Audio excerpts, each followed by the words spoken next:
very warm welcome to this first panel on this our closing day of the inaugural conference of the International Society for Bhutan Studies. In our opening session, Professor Ulrika Rosler, Chair of the Faculty of Oriental Studies, raised many questions for us about what ISBS will do in the future. During these days, we have experienced and had to discuss with one another this and other questions to contemplate possibilities and improvement. This session is the chance for the gathered group to listen to many reflections. The session will proceed as follows. First, we will invite Professor Roger Goodman and Professor David Gellner to share their reflections. We then invite 5 persons from ISBS to share their thoughts on the future work and identity of ISBS, and then turn the floor open to you, the participants, to tell us what we have missed. The 2 first speakers have 10 minutes each, and then next one have 5 to 7 minutes, so there will be a half an hour for the interchange. Turning to our first speaker, who has not yet been introduced, Professor Roger Goodman is the Nissan Professor of Japanese Studies and Warden of St Antony's College. Like Dasho Karma Ura, he arrived to Oxford in 1982, and in his case to start his doctoral work in social anthropology. In 2004, he was appointed as the inaugural head of the new School of Interdisciplinary Area Studies. In 2008, he was appointed head of the Social Science Division within the University of Oxford, a position which he held until becoming warden at St Antony's. He is a fellow of the UK Academy of Social Science and has been the chair of Academic Council since 2015. So he is extraordinarily well positioned to reflect on what roles and functions ISBS might fulfill. So I would like to invite Professor. Thank you.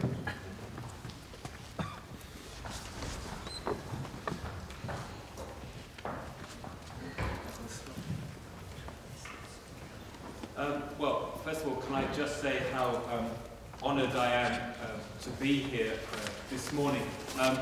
I was asked if I could give some insights or some advice on how the Society for Bhutanese Studies might organise itself. I think that is probably demonstrated to be redundant by the huge success of the conference that you already have organised yourselves. I just want to congratulate you on such a fabulous 3-day conference and all the talks that you've managed to organise. Bhutanese Studies is clearly healthy and up and running, and it's going to be very exciting watching it develop over the next few years. What I thought I might be able to do, though, is, and I actually took the opportunity to rather selfishly review a whole set of thinking of myself, is to think about what has happened in the area of Japanese studies over the last 30 years. I got involved in Japanese studies, as you just heard, at the very beginning of the 1980s, as a way of thinking of some of the issues that might arise in Bhutanese studies over the next few years as your subject area begins to develop and to internationalize. And these thoughts come from me being both a professor of Japanese studies, but also as an anthropologist. As an anthropologist, I spend most of my life thinking about the structures and the ways that we actually gain and gather knowledge and disseminate knowledge. Japanese studies, I should start by saying, is a particularly harmonious community. That's what you would expect if you work on Japan. People tend to reflect the societies that they work on. There's a very famous article by the sadly recently departed Ronald Dorff in the 1940s, where he examined whether foreign experts in area studies, whether they go and study certain societies because they feel a certain affinity with those societies, or whether they become like those societies having studied them. I'm very much the second school of thought, that if you go and work in a certain place, after a few years you begin to think like the people that you're working with. And Japanese studies, as I say, tends to be a very harmonious, consensus-driven type of community. But even so, within Japanese studies, there are some fairly major divisions that exist. They're very rarely talked about. They're there, they're almost unconsciously observed. And they do divide up the community in certain ways, which I'm not sure is terribly healthy. And I suspect that these same divisions exist in many other area studies communities, and I suspect that they don't get talked about either. So these are my reflections on some of the divisions that I think do exist in Japanese studies. And I think the more that we can get over those divisions, the more inclusive we can become, the more that we can be aware of them and work with them, the better our work on Japan would be. So I've set up here, I enjoyed doing this morning because I've never done it before, what I call some heuristic dichotomies for thinking about work in area studies. I suspect this more particularly pertains to those area studies which have very difficult languages for foreigners to learn because of the effort that they have to invest in that element. But if you look at Japanese studies, it's really developed in two different streams. One of which is actually, we use the word Japanology. Japanologists are proud to be Japanologists, other subject areas aren't. Sinologists are proud to be sinologists, versus what we call the Japanese studies community. And there really are two distinctive ways of looking at Japan. And actually, when you begin to look at them more closely, you can begin to understand that there are actually intellectual programs that underlie each of those.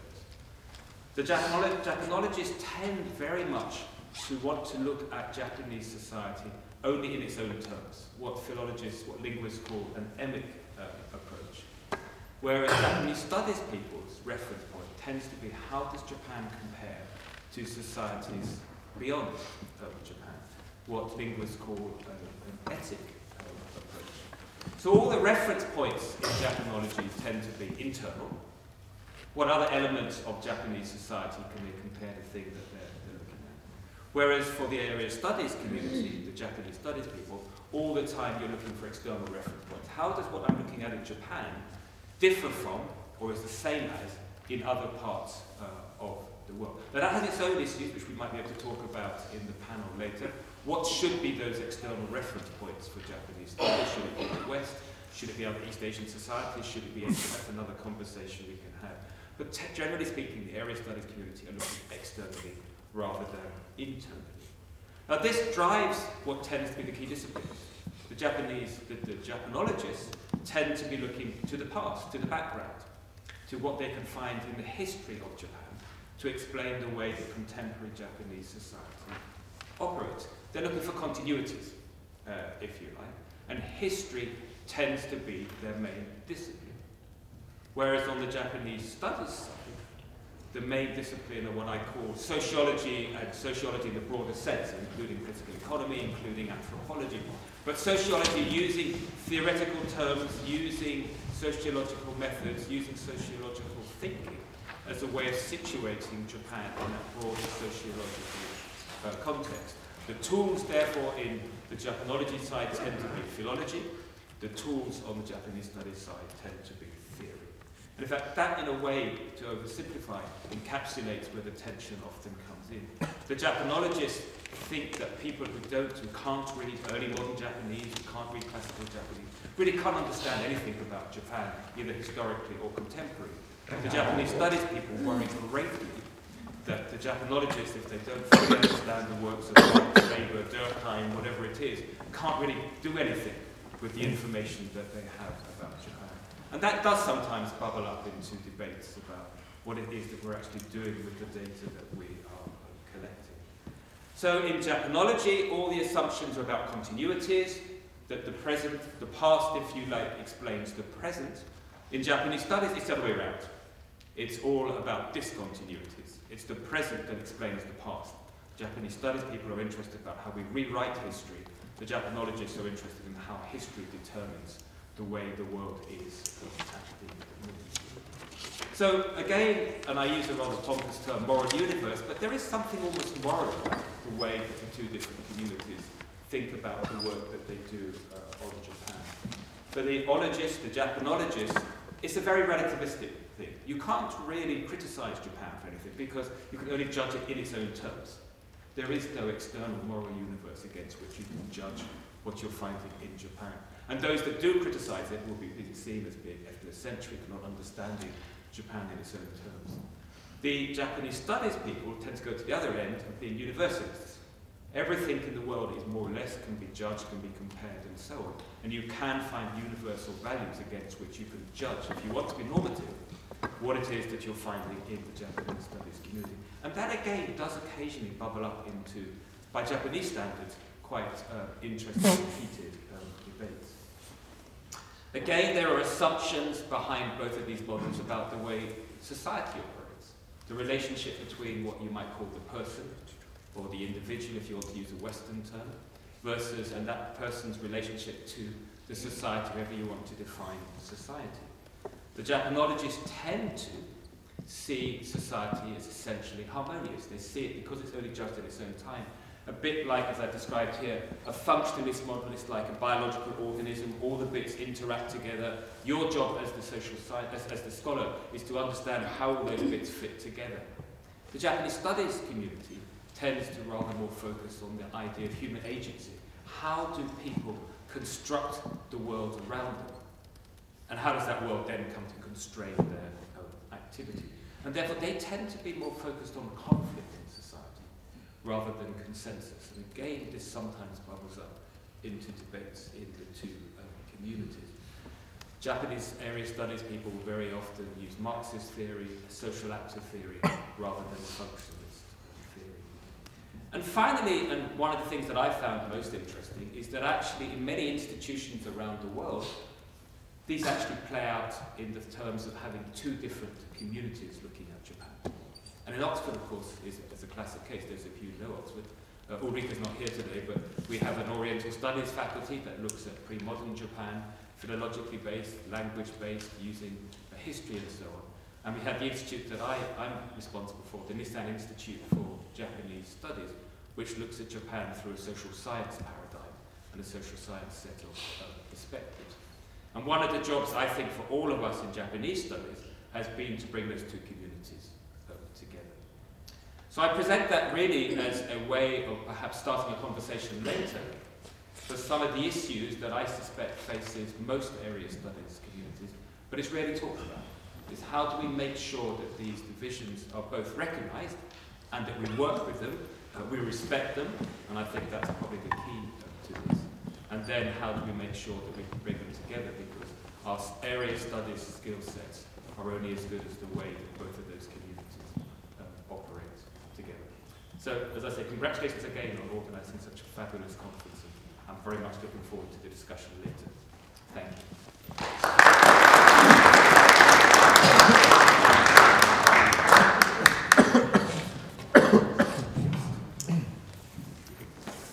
Thank you so much, Professor, for a very practical as well as substantive points that you have raised. Now, I turn to Professor David Gellner, who have already chaired a session here. He is a professor of social anthropology working in South Asia, working on Vajrayana Buddhism, as well as politics and cultural change. So very apt issues in it. He is also fellow of All Souls College and the chair of Britain-Nepal Academic Council, which is another body very pertinent to this association. Deeply conversant in the issues of our region and in the academic relation there. We are very much looking forward to his insight and advice as to what ISBS could do to be genuinely useful as it develops, and what pitfalls to step around. So I would like to invite Professor, and you have the floor for 10 minutes. Thank you.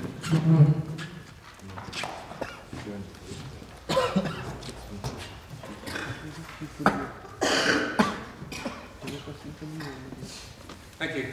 Well, I'm very pleased to come after Roger, who's both a colleague and also was my line manager at one time, as well as being an old friend. And I think many years in the past, when we were both much younger, he and his partner Carolyn came to Kathmandu while I was there, and they headed off to Tibet, where I'm living. So I'm very jealous that he actually managed to make it there.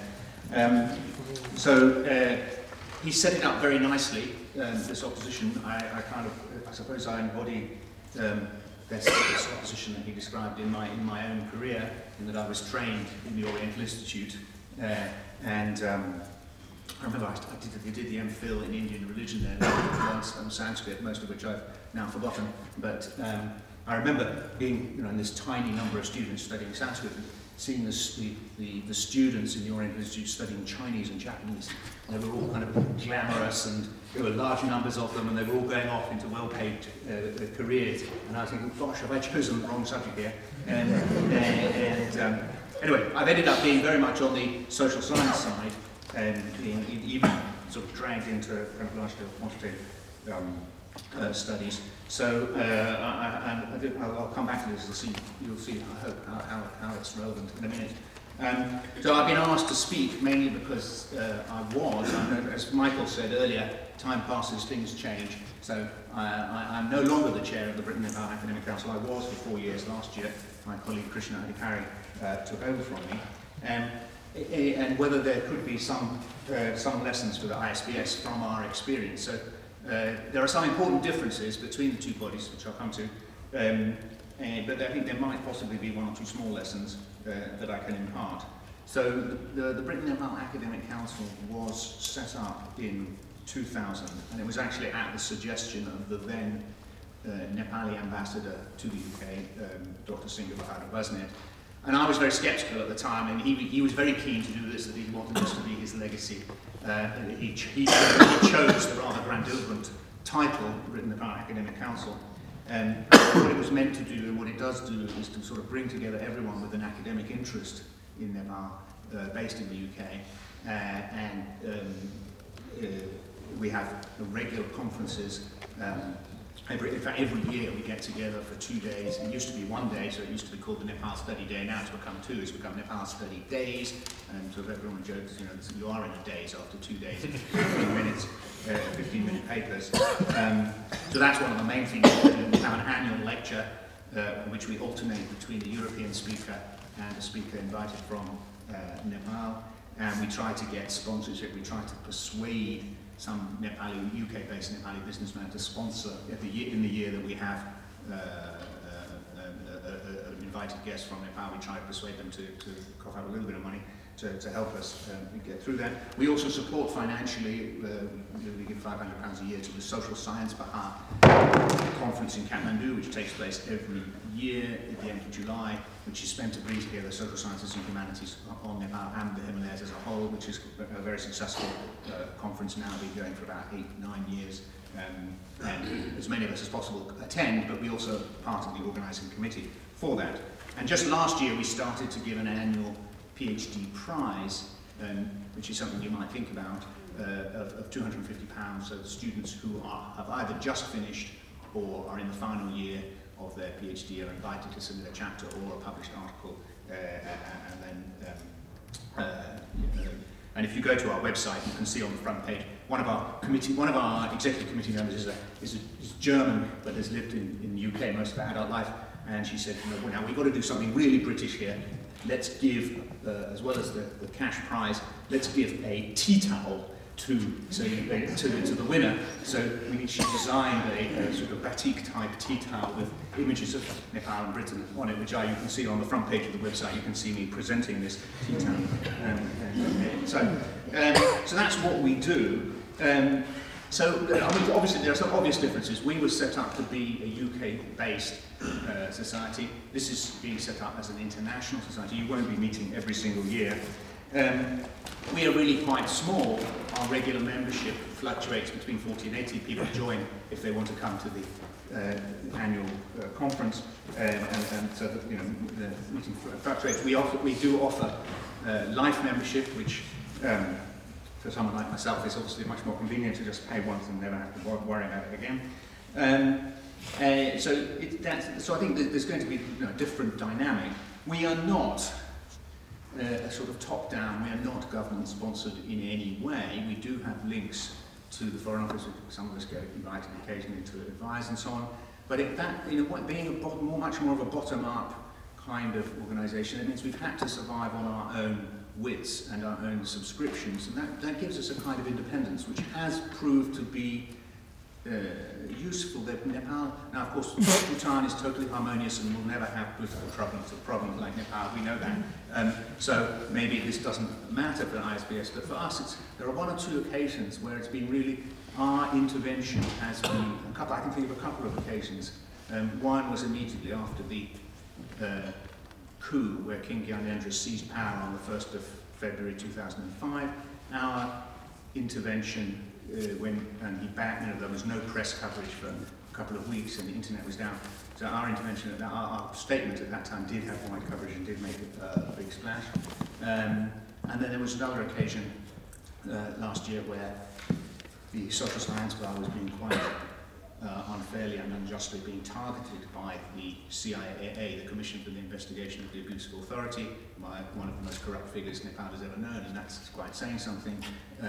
So our public statement coming out is supporting the social science bar, saying, no, we have worked with these people for many years, we know for a fact that they are not corrupt. That actually made a big difference in the sort of general public sphere. So having that independence from government is, I think, important for us. It may not be relevant for you. So the most important thing, and this is a sort of take-home message, is about the annual workshops that we have, these two-day Nepal study days that we have. And they're exactly like this conference in the sense that they bring together an enormous ragbag of different types of papers from all kinds, covering everything that Roger was talking about, both wings, both the very scientific wing, the very literary wing, the very, there are papers about poetry and about ancient inscriptions. There are poetries, and then there are lots of papers about health and development interventions, and it's incredibly good for us to put aside our disciplinary blinkers, to actually get out of our comfort zone where we feel confident and we are the authority, and actually listen to papers which are approaching the subject matter in a very, very different way. Of course, there is the danger of methodological nationalism, of taking the nation-state unit as the kind of be-all and end-all and as taking it utterly for granted. That has to be acknowledged. But I think the format of having these very, very different types of paper in the same discussion space where everybody gets together is really incredibly valuable and very good for us. Anthony Costello, who is Professor of Child Health at UCL, and he has projects all over the world, but he loves our conference. He says our two-day conference is the best conference he ever goes to. He just adores the fact that every 15 minutes you've got something totally different. And he's been a strong supporter of ours for many years until he was then promoted to, I think he's running the whole of UN's child health program now in Geneva, so he's not able to come anymore. But he's been a strong supporter for that very reason. The other thing, final point, is that when we started, of course, our first chair was Surya Subedi, Professor of International Law at Leeds University, OBE, very prominent figure. But I think it's fair to say that it was mainly dominated by British scholars.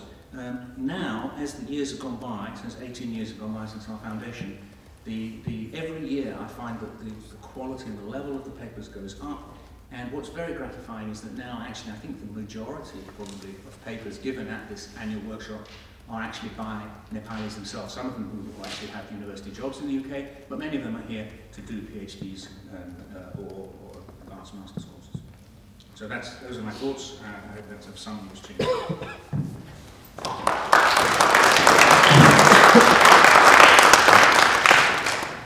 Thank you, Professor, for your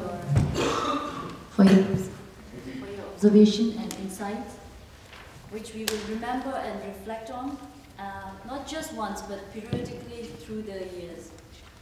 Now, before we go on to other speakers, I would like to request Sabina to please give a succinct briefing of where ISBS is at the present in terms of its activities and plans.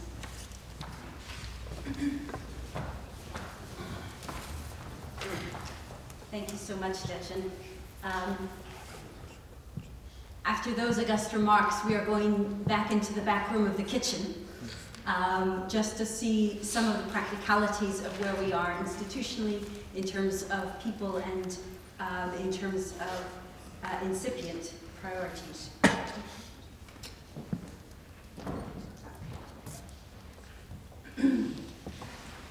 So, as you know, and as I said earlier, the idea of ISBS came from Seiji Kumagai, developed then with Dasho Karma Ura, with Yoshiro Maeda, with many others before it took form. So it has, for those of you who are not aware, a board of advisors, and this board of advisors will need to be elected, and we have, and I have some copies outside, just received all of the signatures we need to submit the bylaws of the institution. And so we will be approaching elections in a year or two. And so thinking about these roles going forward, not in the immediate term, is, I said, one of the steps that we will need to do. As you all know, we have a website, and there is a question as to what the website contains, whether it is accurate, and how it should be extended. It lists, for example, the 5 journals, some more academic and peer-reviewed and some not, that are based in Bhutan. It also has links to some, but not all, incomplete links to higher education institutions, and indeed a couple of the upper-level schools, the academy, in Bhutan. The question is whether this kind of institutional mapping is useful, and if so, what particular sections within those institutions might be useful. It then maps different institutions whose work is related to Bhutan studies, and now perhaps I should add Bhutanology, at least in the English language. And again, I'm sure it is missing many that people here will know, but it's trying to bring onto one page because of its purpose of gathering together people across disciplines and across kinds of study and methods of study into a common community. It's a starting point that can be improved. We've also tried to map the international centers that work on Bhutan or have worked on the past. This is very much a dynamic set, and I'm sure it is missing a lot of resources. So the first thing that I wanted to say as an action area in terms of moving forward would be a request to improve what we know by telling us where we're wrong and what we have overlooked, so that it can be rectified and there can be a fuller exposition online. Related to this, institutionally, the videos and resources, except for people who have opted out from videos, will be posted online on the ISBS website by the end of the month. And HD copies of these will be available at CBS. And if people would like to use them then in classrooms or in other areas, that material is available. As I mentioned, we have just now finalized the paperwork to submit to be a non-profit institution, which is important if we were to have an event in the United States in particular.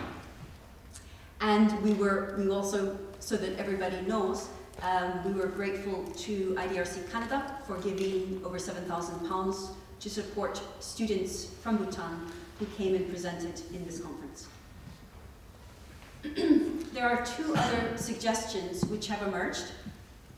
One is an observation that the bibliographic resources in English, not to mention Zonko and Chike, are very incomplete if you look at indexed journals and books.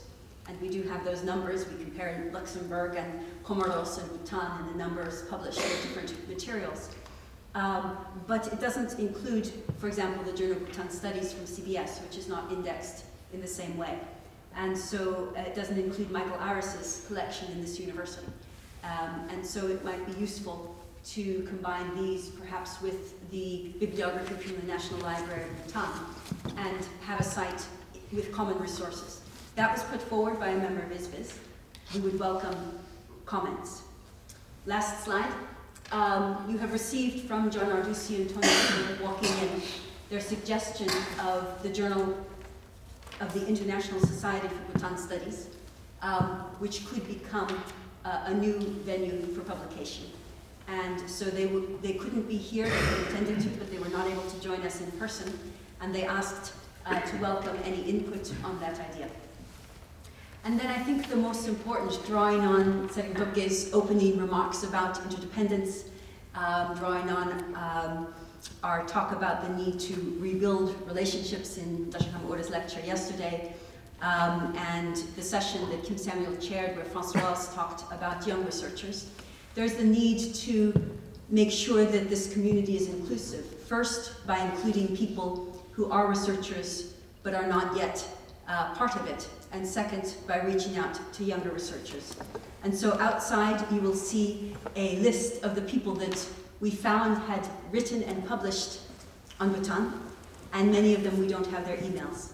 And so it's a question at this stage of simply getting to know people and requesting you to tell us who is missing, who is not included, and so those records can be rectified. I think with that list there are questions about how broad to make it, and I think the conversations that we had both this morning and outside, and the participation, the breadth of participation here suggests that linking to a policy space for some of the research could be an idea to continue. So I will close there. That's the update of where we are. What is very imperfectly in progress. We know it is incomplete at this stage, and it is a question for input, and it is also a question if anybody feels delighted with the idea of running a website or of doing some of this work, then you are very welcome to the kitchen.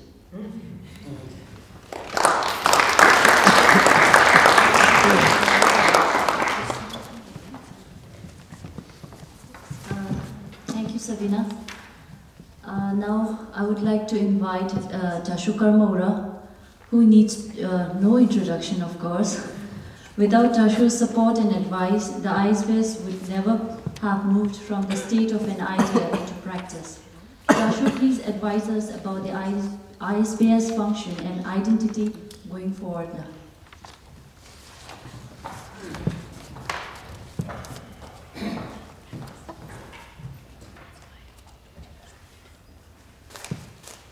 Professor Goodman, Professor Gellner, Professor Seiji,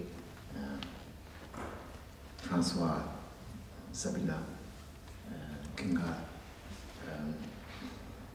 I have absolutely no formed views at this moment. After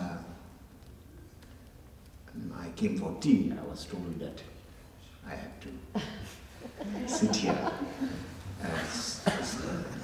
But having done that, it has been extremely enlightening to hear Professor Goodman, Gellner. Of course, Gellner we have heard a lot in Bhutan, both himself and his distinguished father, and Sabina. So it was very enlightening to hear them before me, and there's hardly anything that anyone could say to add value to it. Maybe I should say, to recall the founding president of Israel, slightly in lightheartedness, that every nation needs two things, he said: prostitutes and spies. Slightly different consideration, but I think one could add that every nation also needs something like this.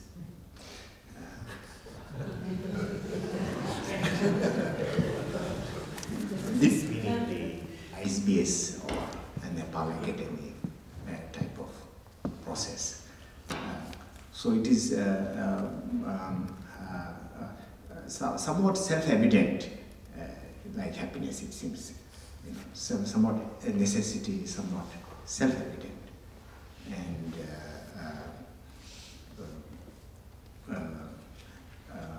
but also the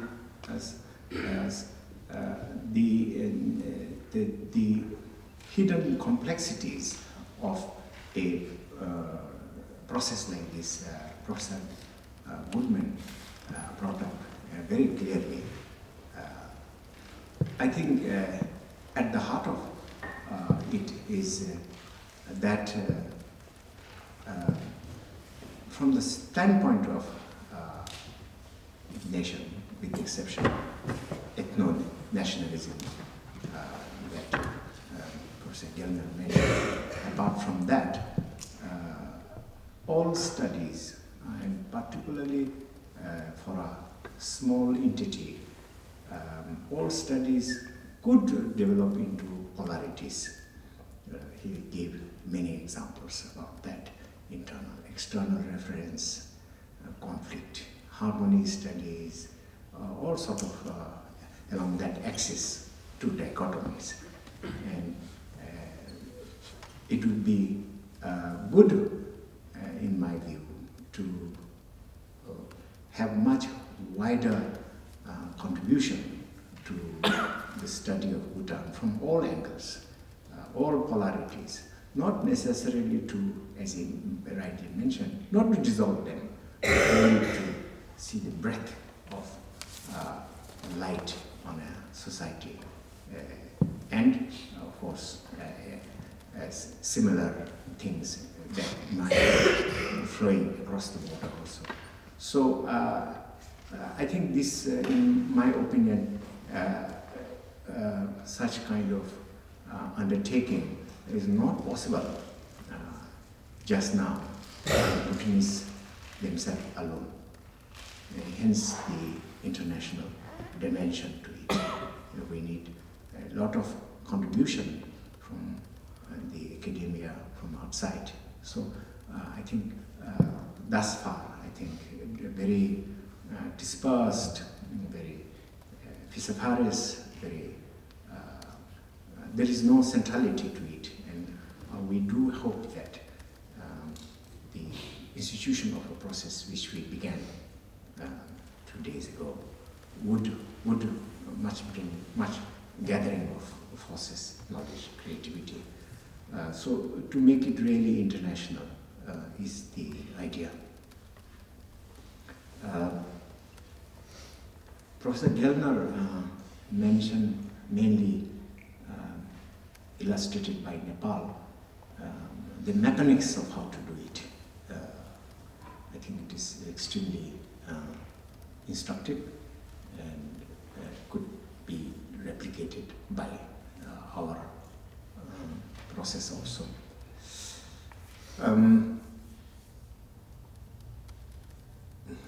Just off the cuff, wondering whether it could lead to some sort of entities like an international body of those who study Bhutan. Of course, we should be fed by also this yearly or 2-yearly conference like this. But I think it could not be less than an interval of 2 years. I think this is probably my sort of immediate thinking. But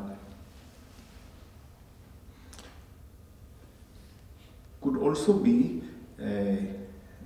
anchored in what Professor Goodman mentioned. I mean, the Nissan Institute of Bhutan Studies type of thing, if ideally could, something like that, 3 or so, 4 could come up in the Western world.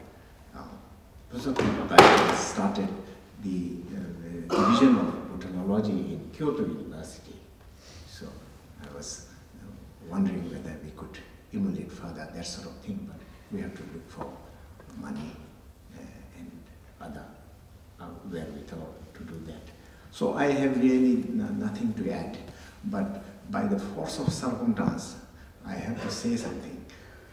It may be completely useless, so I better stop.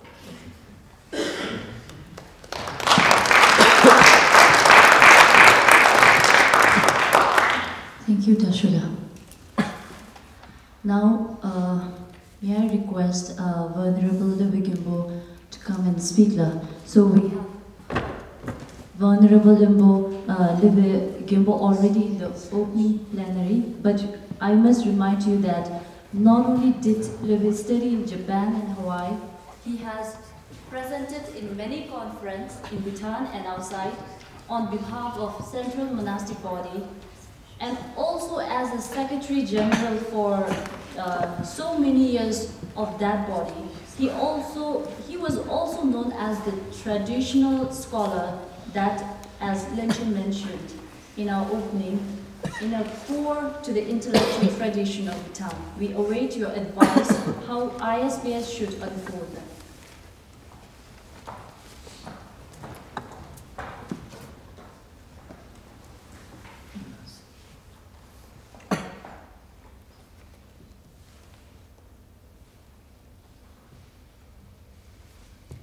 I think already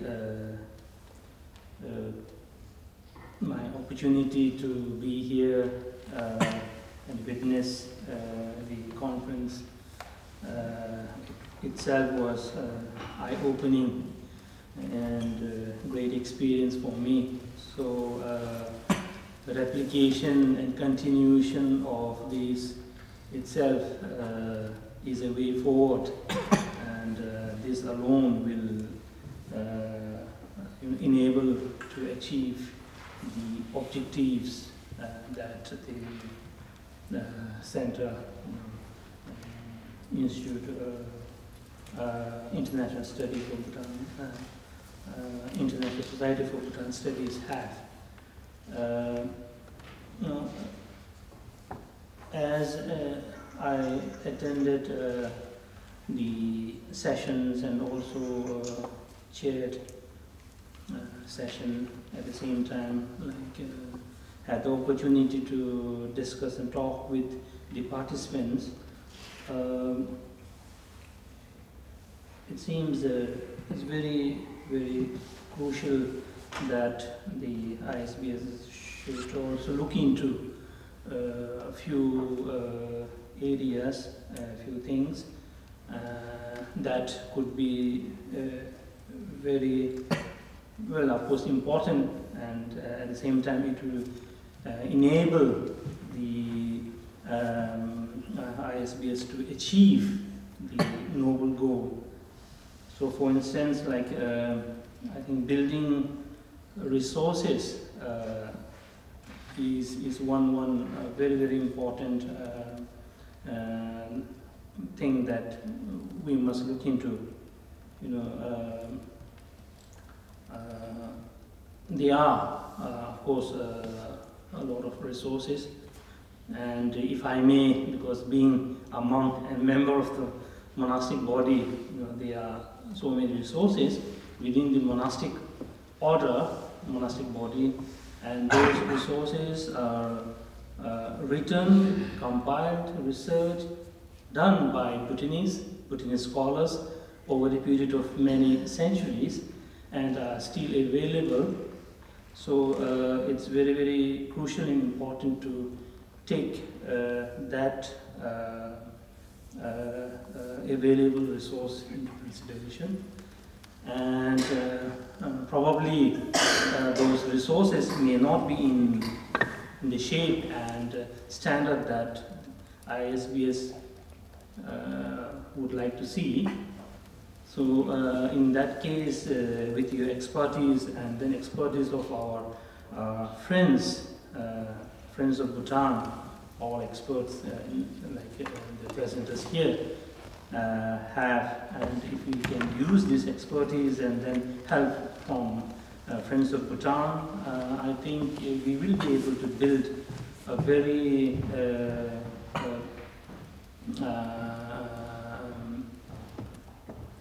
big resource for us to do this research and then contribute to Bhutan immensely. Second, of course, is the research itself, and this is very, very important. And as you might have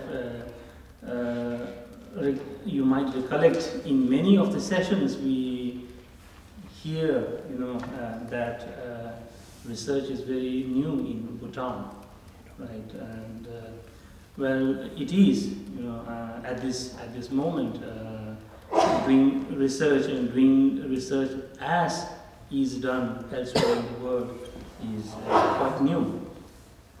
Of course, traditional research, traditional system done in the traditional system had been there for many centuries, and that's why we have a big collection of these resources already available in Bhutan. But since the system that we do is traditional and it does not match the systems that are prominent in all universities and research centers across the globe, I think ISBS should also look into that, so that you can put things rightly, that the research done in Bhutan by the Bhutanese maybe traditional researchers, maybe monks, nuns, and so on, will go along with the visions and objectives of the ISBS. And this will be a big benefit for Bhutan for future, definitely. Then one thing that I've been always thinking of and have now began to come to the conclusion that it is very, very important is the preservation and continuity of these unique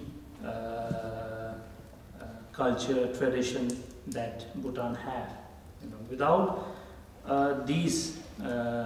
without addressing these, I think other education, research, and all these will go in vain. For example, like the Karthik Yansum about the tradition, the unique Bhutanese culture, tradition that we have within the monastic order is hardly unknown outside Bhutan, and even to many of the great researchers and academic.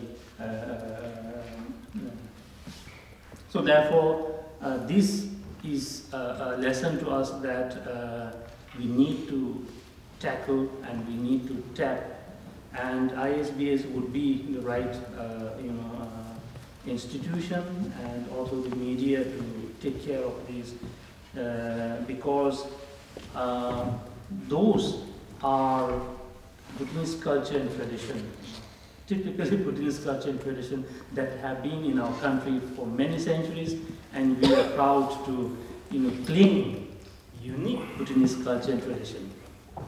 See, and then if we don't take care of these at this time, we will not know what will happen in 20 years' time. Because already in few years' time we see that many of these are lost. Just take example of our traditional song.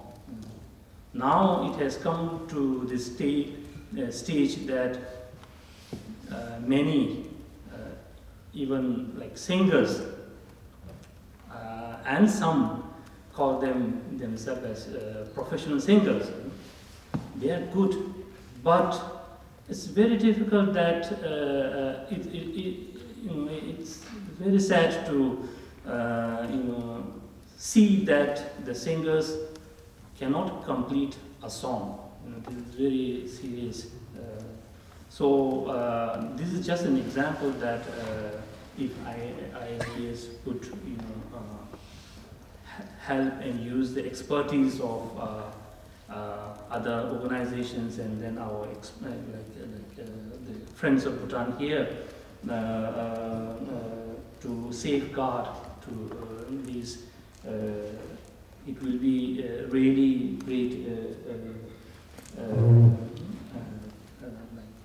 It will help the ISBS to achieve objective and then vision that you had. I would like to urge ISBS to continue. That's very, very important also again. Of course, you know that I also feel that you will continue doing that, but then sometimes we start something, but we never continue. Continuing is something really difficult. There are challenges, and then we leave the work undone. So I would, take this opportunity to please, continue. Even like to have a conference itself is great benefit. We already have now noticed that this have, brought so many of us together and they share the same concern. So this having a conference alone itself is a big achievement, and going along with the and then I would also like to thank the organizers and all for giving us this opportunity. Thank you.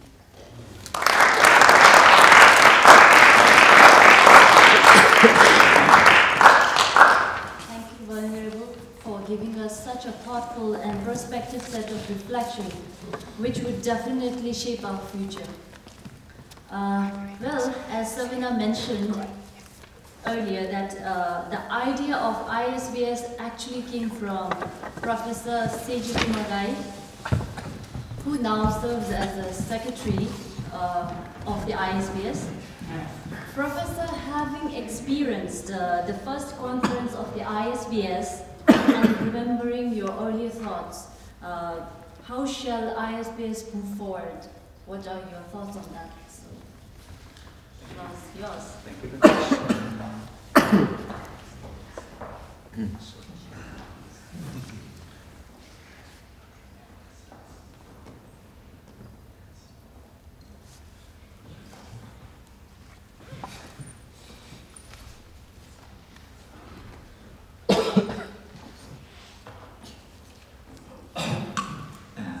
Hello, good morning. Thank you very much for your very kind introduction. And to tell you the truth, I'm very beginner as a Bhutanologist and rather I'm originally Indologist and Tibetologist. So that's why this conference was really profitable for me, and I'm really excited about a very high standard of presentation. So maybe you also think like that, right? There are many good papers actually in the conference. So you also agree with my feeling. That's very thanks to Dr. Sabina Alkire, the president of ISBS, and also Dasho Karma Ura, the president of the CBS, and their team, Oxford, and also CBS, and also our board members and eminent professors and researchers here, including the professors from other fields. So thanks to all of you, I think up to now, it's a very successful conference. And so, from my background, I'm an Indologist and a Tibetologist, especially I'm a Buddhologist. So I'd like to give some suggestion from my research field. And Bhutan is sandwiched between India and Tibet. So that's why I'm an Indologist and a Tibetologist, but both views are very important to understand. Bhutan, the professor also talked about from Japanological point of view, so how to identify Japan, something from comparing other cultures.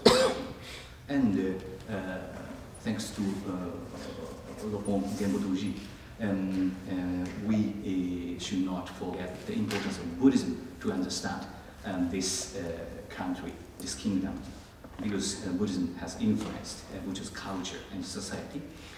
I'd like to propose to apply the Buddhological or Buddhist methodology for this association and also Buddhist studies.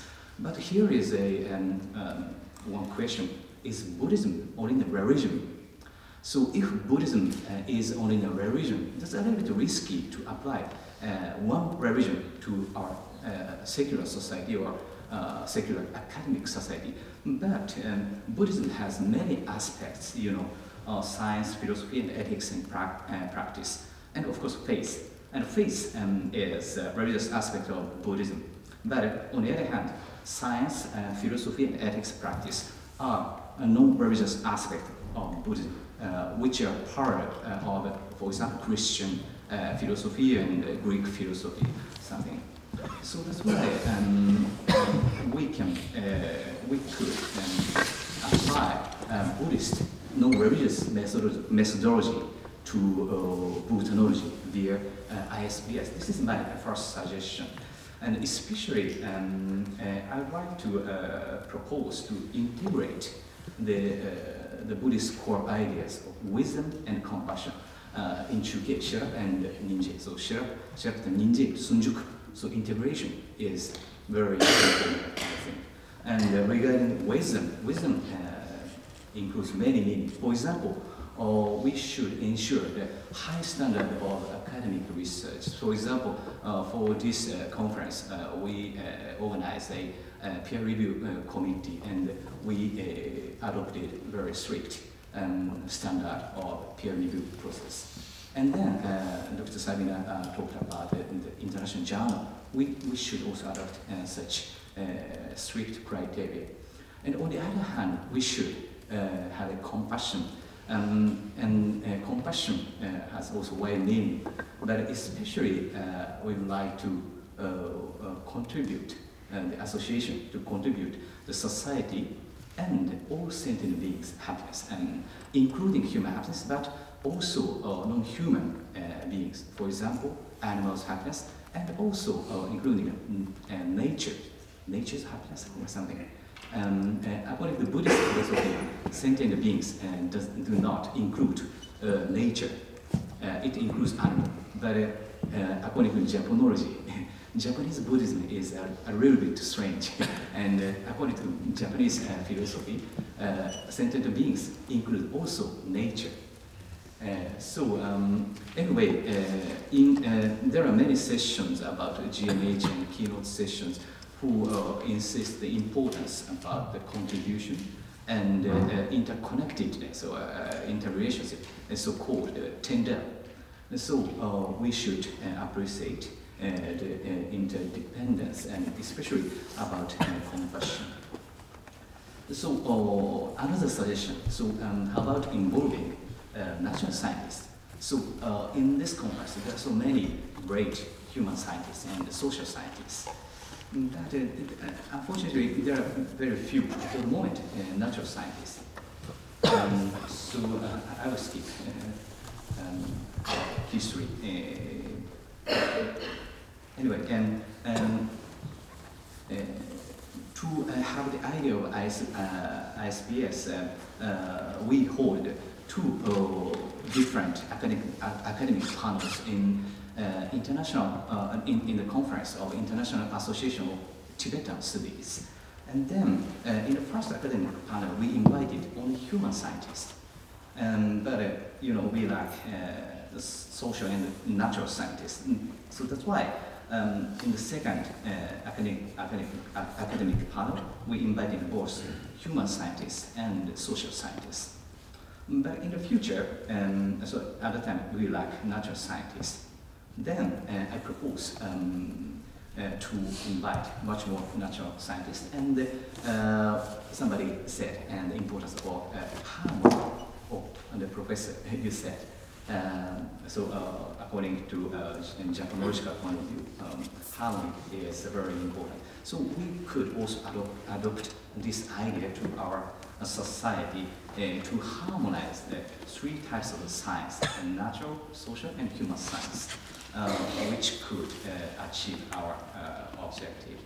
So, anyway, I would like to talk about the related international association, but maybe Dr. Francoise Pommeret, the great Tibetologist, could say something about from Tibetological point of view. So, finally, I would like to say something about the future of the ISBS. I hope the current and future members will participate in the ISBS with intelligence and constructively, with compassion, contribute to the happiness of society and all sentient beings. Thank you very much.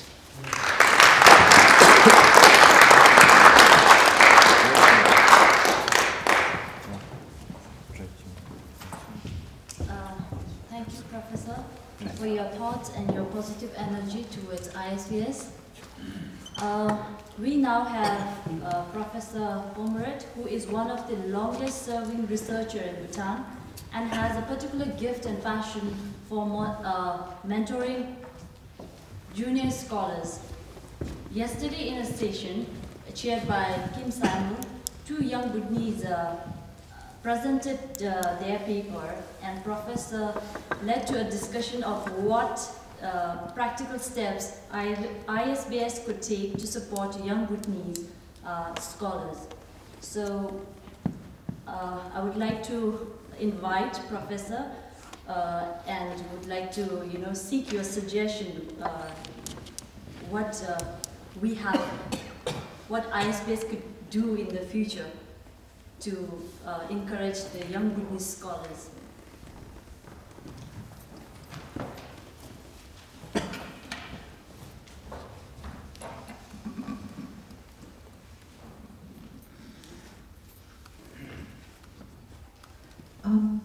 I have to move because my voice is not very good, so I have to move it closer. Sorry. Thank you very much. It's a very kind. I don't have a fancy PDF for PowerPoint, and I'm not as elevated as Professor Kumagai. I call myself a Yarzagombu, means I'm right on the ground. I'm a very practical person. And first of all, I would like to thank people, of course, Dr. Sabina and Dasho Karma Ura for this initiative. And I would like also to take the opportunity here, in following the steps of Lopen Gembo, I would like to thank publicly all the Bhutanese scholars who have kindly helped me during my career. And there have been many Bhutanese scholars who have been very kind to me, and I would like to thank them here. Now I have certain points of reflection, first about the ISBA, and second about the youth, more specifically. The first point of reflection, the first one is regarding what Professor Uli Rössler said at the first day regarding the IATS, the International Association of Tibetan Studies, of which I'm a very old member. I was there at the foundation in 1979 in Oxford, so you see how old I am. And I'm organizing with other colleagues in July in Paris. We have 700 participants, which is going to be a huge task. So I will not go back onto what Professor Ulrike said, but I want to raise 2 points. One is the membership, because at IATS we don't have membership. And second, the periodicity of the conference. Because for good academic standing, we need at least 2 to 3 years to have time to prepare a good paper. So we shouldn't have, my feeling is that we shouldn't have a conference on the academic point of view too often. Now, there are also, I would like to also speak about the inclusiveness of all disciplines regarding ISBS. Not only about social and humanities, but also other disciplines, like Professor Gellner mentioned, or Professor Kumagai. We have in Bhutan a lot of young scientists who are excellent in their field, either environment, forestry, biology, medical biology, and maybe they could be also included. And also, again, the importance of including the monk body, and I'm speaking here about the monks as well as the nuns, who are very good researchers. Now, these are general. Regarding the taping of the youth in Bhutan, I would like to say there are two keys, which are collaboration among the institution and inclusiveness, again including everybody. How to identify promising young students like the one who have spoken yesterday? It is up to us also, because in Bhutan, because of the tradition, young people will feel shy to come and talk to elder people or senior people or to monks or to elder animals and elder nuns. So we should really look for them ourselves and try to invite them to come and present and identify themselves. So there are different ways of doing it. We can do it through the network of CBS, RUB, RTC, Monk Body, the nuns network. So there are a lot of networks in Bhutan which are very good and where we can look for people. Of course, we have always the word of mouth. Oh, this person is very good, you should meet her or him, and so on. The other thing is Facebook, which is very used in Bhutan, and we absolutely need to have a Facebook page for this. Yes, Richard has made one. Thank you, Richard. Then how can we help them? There are the young people, I mean, there are different ways. Of course, one of them would be raising funds. I'm not saying paying full scholarship at Oxford for them, but at least raising funds, identifying places where they can go, even in Southeast Asia or South Asia, to study, for further study. And we could have what is very much in fashion now in Bhutan for entrepreneurship, but I do believe it in the academic system also, is mentoring or tutoring. We identify a young scholar, a young promising scholar, and then we look, each of us look after one or two scholars in our field. So that would be my idea. Thank you very much.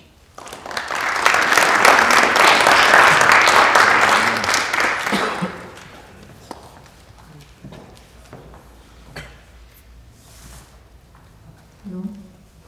Thank you so much for your good suggestions. Now may I invite Wangmo.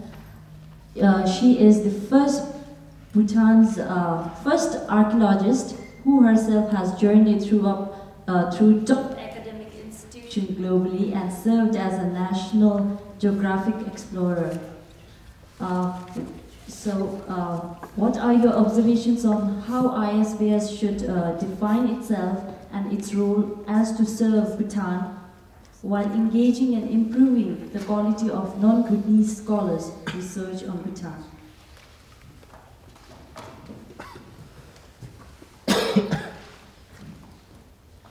Thank you very much, Nisha. I'm probably the least qualified to give any way forward for something like the ISBS. My only experience of having organized a conference was when many years ago when I was a research fellow at the Kotal Institute, and I was tasked with organizing a multi-day conference, and I nearly died, so that's my only experience. But I have attended a number of conferences, both nationally and elsewhere in the world.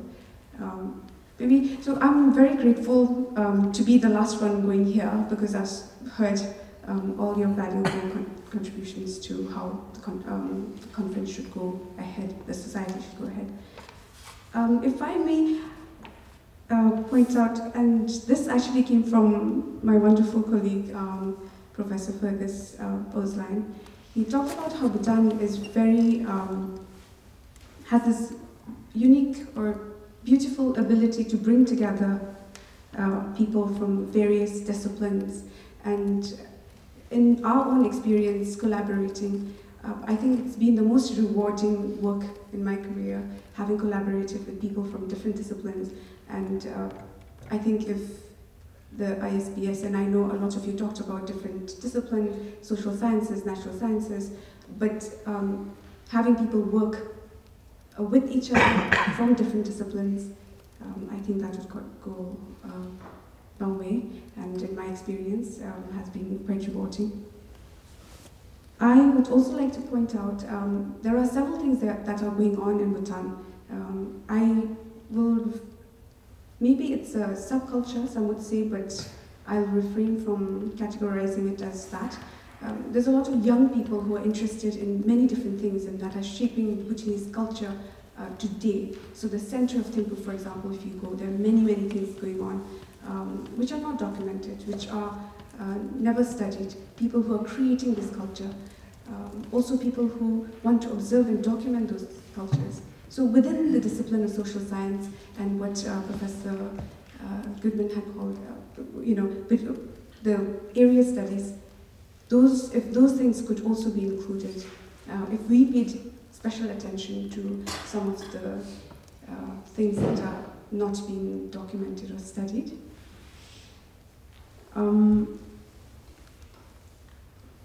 I think really the interconnected nature of everything we do and everything we study now. So for me, having something that is very interdisciplinary, mentoring, but also not just within your discipline, but making sure that people are talking to each other, not working just within their own little fields. So I don't know if these add any value, but these are my observations and views. Thank you.